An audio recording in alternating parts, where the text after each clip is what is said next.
All'interno dell'impianto idrovoro dismesso di Amolara troviamo il Museo Septem Maria o Sette Mari. Così definiva queste zone Plinio il Vecchio, perché ricche di corsi d'acqua e di lagune che conducevano al mare. La sua ciminiera, alta quasi 50 metri, è riconoscibile da molto lontano.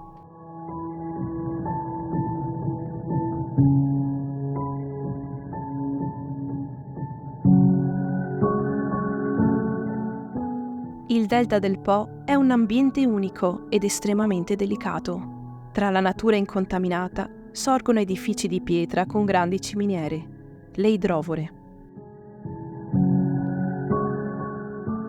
Un'idrovora è un impianto che utilizza pompe per drenare l'acqua da terreni soggetti ad allagamenti. È fondamentale per mantenere le terre agricole fertili, ridurre i danni da inondazioni e garantire la sicurezza idrica nelle aree rurali.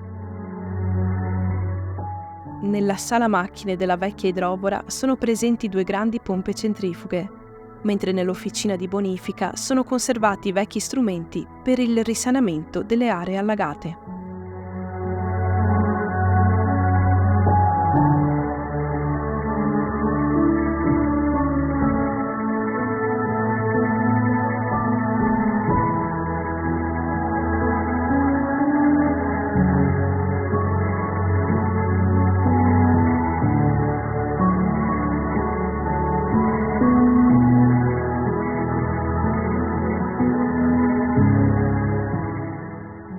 L'acqua è essenziale per l'ambiente, è essenziale per l'agricoltura, per l'industria e, in fin dei conti, è essenziale per la vita.